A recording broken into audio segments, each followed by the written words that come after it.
Anong mensahe ang kailangang marinig ng mga Sagittarius sa buong buwan ng December 2024? Pwedeng nangyayari na to o mangyayari pa lang. Kung hindi man para sa inyo itong magiging reading, di baka para sa someone na malapit sa inyo o sa someone na kakilala nyo mismo. Baka may lumabas na gender mamaya, gawin nyo na ng energy, masculine at feminine energy. Pwede rin naman na huwag nyo nang pansinin ang gender. Hindi ko masasabi kung anong magiging reading, kung positive ba o negative. Depende sa kung anong mapipick up kong energy. Collective reading nga pala to, bago ko malimutan.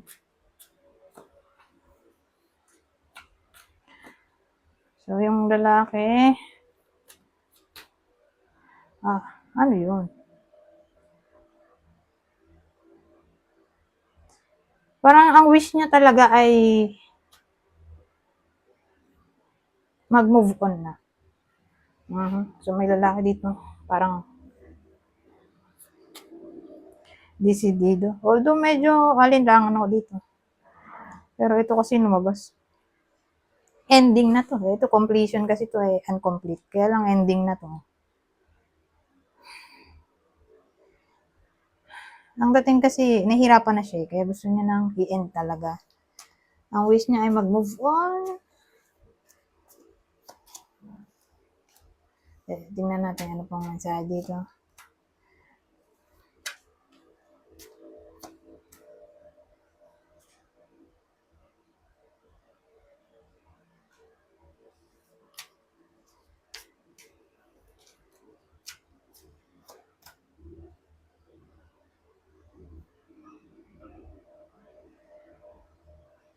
Pamilyado kasi siya eh. Mukha siyang pamilyado pero hindi kasal. Kaya siya nag-come up sa conclusion na gusto niya na talagang mag-move on na talaga literal.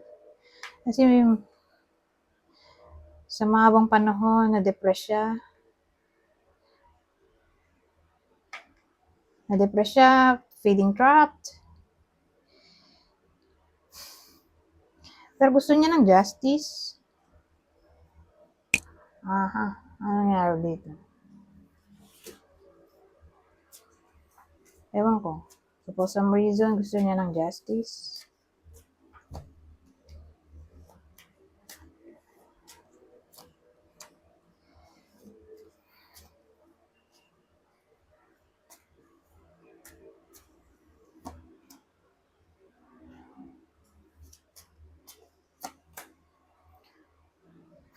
So, ito na yung energy ng babae.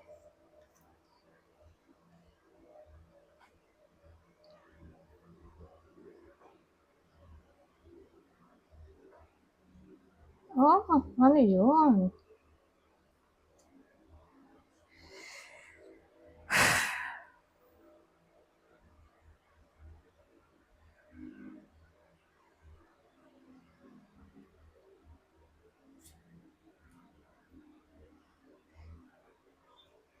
Kasi hindi naman sila mag-partner eh. Mukhang ano to eh, kabit. May pamilya siyang iba.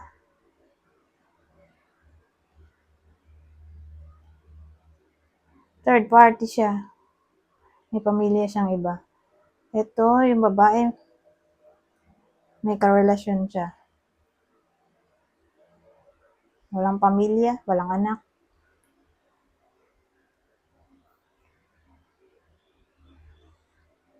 Hindi kasal, pero may karelasyon siya. Parang nag-break na sila. Nakipag-break yung babae.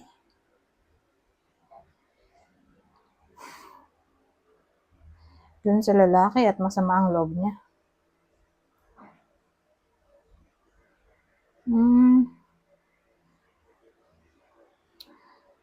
Well, ang dating kasi kaya nakipag-break yung babae. Kasi lazy. Walang trabaho. Saka literal na disloyal siya. O silang dalawa, mali. Mali kasi yung relasyon na to. Pare silang disloyal. Natawan siguro yung babae. Kaya, humiwalay na siya doon sa kabit niya.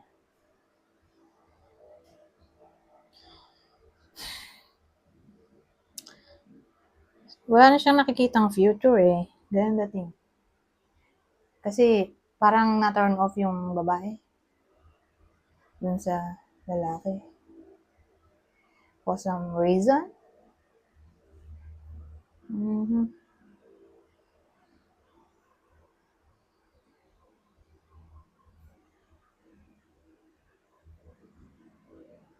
Na parang kaya lang na-fall yung babae dun sa lalaki.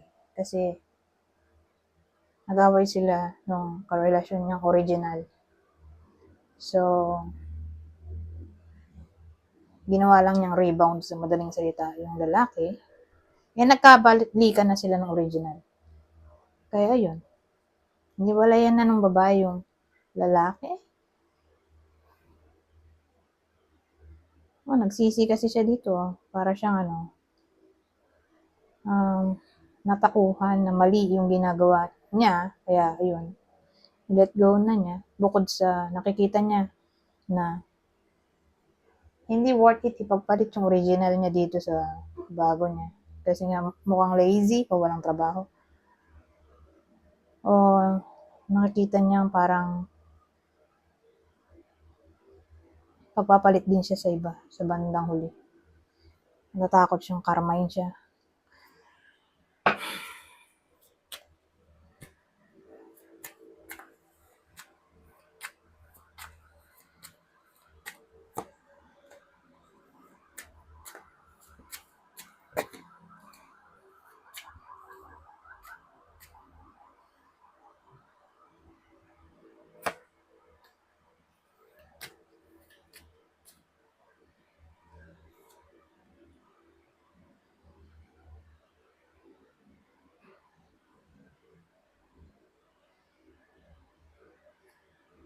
Oh, ano.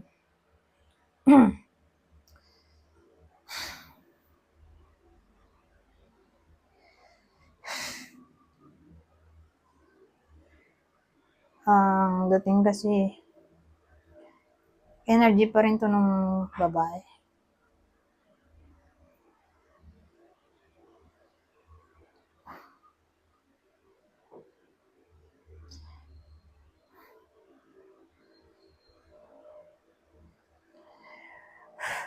Um, Paano ba sa? Walang dating. Iniisip ko nga kung natatakot siyang malaman ng iba yung naging relasyon nilang dalawa.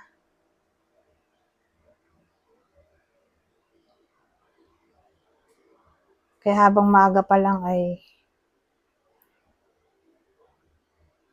tawag dito, nakapag-break na siya agad. Ganun dating eh. Kasi maaga rin niya na-realize na mas better pa rin yung original niya kaysa dito sa kabit. Na yun nga, natatakot siyang ma-stress sa chismis. Na yun nga, naging sila. Kaya, brinake niya na agad. At, tawag ito, hopeful siya na tama yung naging desisyon niya na magstay dito sa original niya. Parang dito niya na gustong ilaan ng oras niya kaysa doon sa kabit niya. Parang mas may nakikitaan siyang future dito sa orig. Kasi dito sa orig, siguro, may trabaho yun.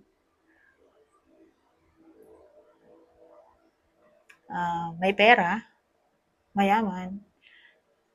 Unlike dun sa kabit, pogi lang. Ayun eh.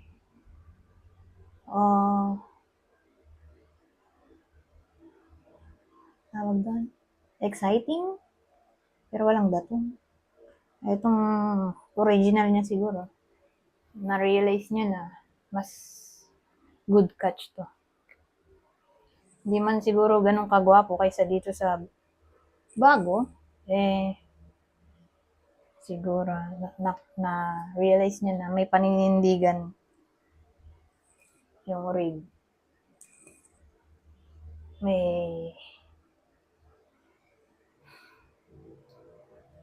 susuporta sa kanya in times of crisis, unlike dun sa bago niya na pares pa silang in a relationship sa iba, na para bang natatawan siya na mag-stick na lang sa original niya. Ganun ang dating. Kaysa dun sa bago. Saka komplikado din kasi. May pamilya sila eh. Diba? Yung lalaki. Takot din siguro siya. Saka sa kung anong kahihinatnan. Kung magtatagal pa sila. So, para matanggal yung tinik sa dibdib niya, yun siguro ang reason bakit nakipag-break yung babae. Whether nangyayari na to o mangyayari pa lang.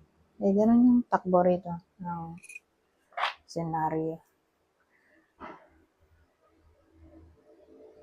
So, kuha tayo ng ibang detalye.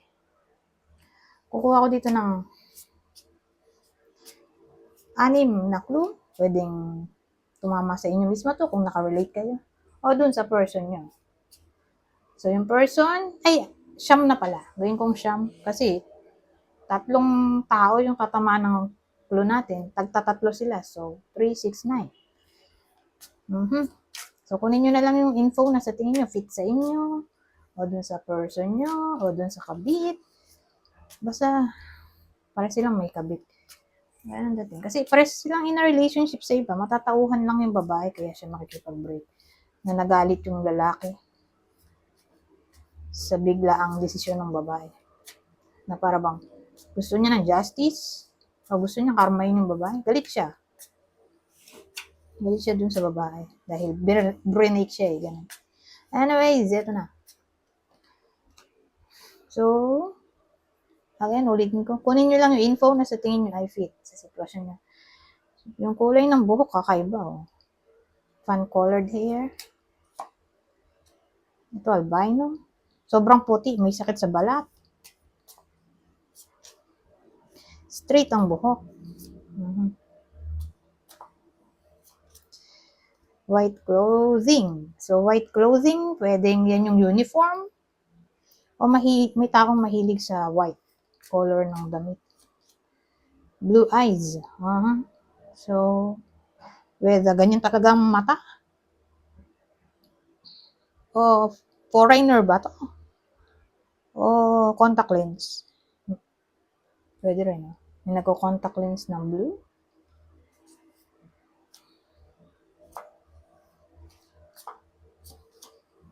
Short hair. May buhok.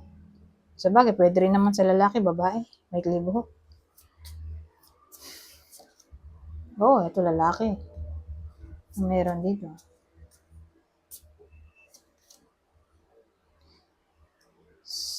Ito. Yung lalaki kasing height daw. Magkasing height sila ng babae. Ewan ko nga lang kung sino yung magkasing height. Yung original ba o yung kabit niya?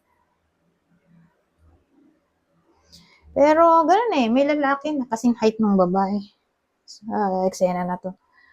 At may someone na powerful, may influensya. Kaya nga sabi ko kanina, parang yung original to eh.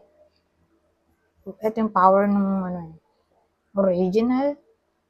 Mayaman siguro yung original, may position, o kung ganun. Kung hindi ganun, edi may stable job. May business, store, na para bang mas tiwala yung babae dito sa orig. Kasi parang kaya siyang buhayin kaysa dun sa bago niya. Although exciting, guwapo, confident, assertive. Kaya na walang datong. O pwede rin namang may datong. Kaya lang nga may sabit, di ba? Para silang may sabit na parang natauhan yung babae. Naitigil na.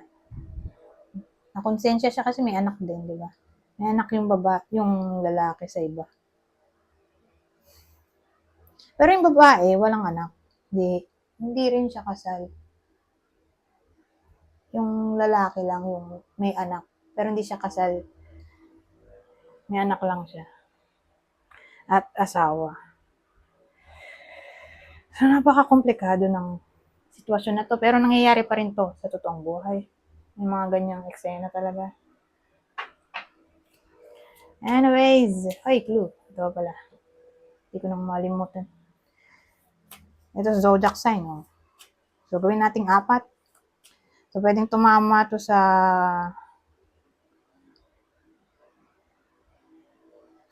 Kaya, hindi ko lang sino bida ba dito. Ang babae o lalaki. Basta ganon.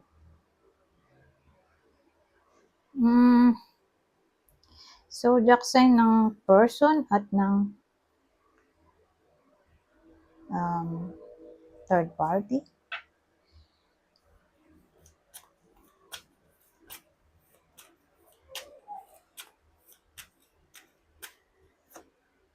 Kuha tayo ng 4. Libra, Gemini, Scorpio,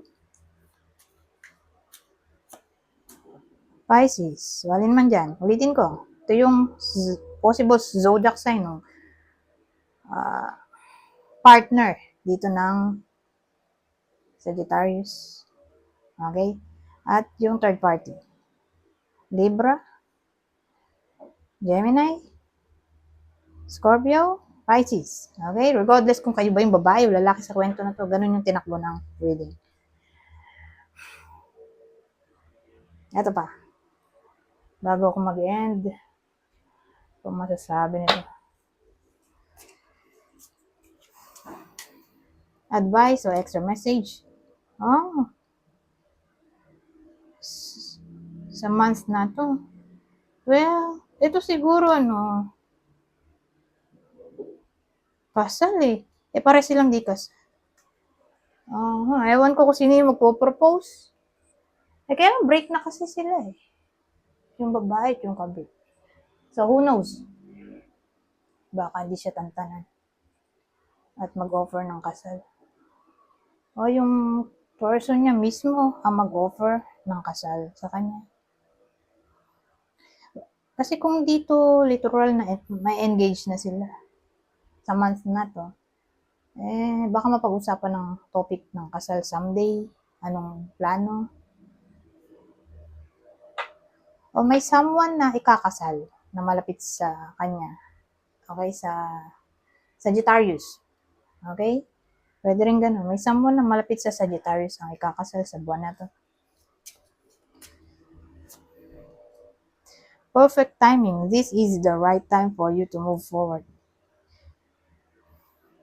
Move on na yan. Move on na. Regardless kung babae yung nanonood. O ito yung lalaki na third party. Move on na. Panahon na. Ito na daw yung panahon. Itong December. Ang panahon para mag-move on. Move forward daw. At ang huli, dietary change. So, ina-advise sa months na to ng December. Na-improve daw ang diet. Para mag-diet. Kaya mahirap. Mahirap mag-diet ng December. OMG. Kasi maraming celebration, di ba? Ay, nandyan yung Christmas party, mga pupuntang Christmas party, yung Noche Buena, Bisperas, New Year mismo Christmas. Maraming okasyon ang hirap mag-diet. Pero again, kung may problema, di ba? Kung may problema sa tiyan, o sa katawan na mismo na parang nire-require na ng physician o ng doktor niya mismo na mag-diet, wala tayong ibang choice kundi mag-diet talaga. Kasi kung makaka-apekto yan sa sarili ng health, kailangan na talagang iwas-iwasan. Hindi naman literal, iwasan. Hindi tikim-tikim na lang. Ganun. Masabi lang na natikman. Pero, mahirap kasi kung literal na iiwasan mo. Diba? Kasi parang nakakabaliw din yung ganun. Bigla mo na lang tinanggal sa sistema mo. So, slow process. Pero again, mahirap nga yun. Sa December. Pero yun yung advice eh. Anyways, hanggang dito na lang. Goodbye. For now.